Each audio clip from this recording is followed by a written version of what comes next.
ఇప్పుడు ఇక్కడ మా మున్సిపల్ జిహెచ్ఎంసీ నుంచి మాట్లాడిన తమ్ముడు బాలకృష్ణ కదా, బాలకృష్ణ ఒక మాట అన్నాడు, అడగకుండానే 3 సార్లు జీతం పెంచిండు కేసీఆర్ గారు అని చెప్పిండు. ఎందుకు పెంచిండు కేసీఆర్ గారు? నేను చప్పట్ల కోసం చెప్తలేను. ఎందుకు పెంచిండు కేసీఆర్? గ్రామ పంచాయతీ పారిశుద్ధ్య కార్మికుల జీతం ఎందుకు పెంచిండు అడగకుండానే? మున్సిపల్ వర్కర్లది ఎందుకు పెంచిండు 2 సార్లు? జిహెచ్ఎంసీలో 3 సార్లు ఎందుకు పెంచిండు కేసీఆర్? 200 రూపాయల పెన్షన్ 2000 ఎందుకు చేసిండు? 500 రూపాయలు ఉన్న వికలాంగుల పెన్షన్ను 4000 ఎందుకు చేసిండు కేసీఆర్? ఎందుకంటే కేసీఆర్ గారు ఒక సూత్రం పట్టుకున్నాడు, చిన్న సూత్రం. బీడీ కార్మికులకు పెన్షన్ ఇచ్చిండు కేసీఆర్, దేశంలో ఎవరు ఇయ్యలే.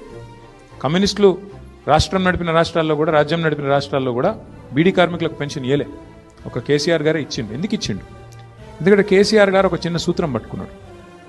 ఆయన మా అందరికీ చెప్పేది ఏమంటే పదే పదే, ఓ ప్రభుత్వం యొక్క ప్రాథమిక కర్తవ్యం సమాజంలో అత్యంత బలహీనమైన, అత్యంత ఇబ్బందుల్లో ఉన్న వర్గం ఏదైతే ఉంటుందో వాళ్ళని కడుపులో పెట్టుకొని చూసుకొని వాళ్ళకు 3 పూటలు వాళ్ళ నోట్లకు బువ్వ పోయేటట్టు చూసుకుంటే అశాంతి చెలరేగదు, రెస్ట్లెస్నెస్ ఉండదు, సమాజంలో అసమానత రాదు.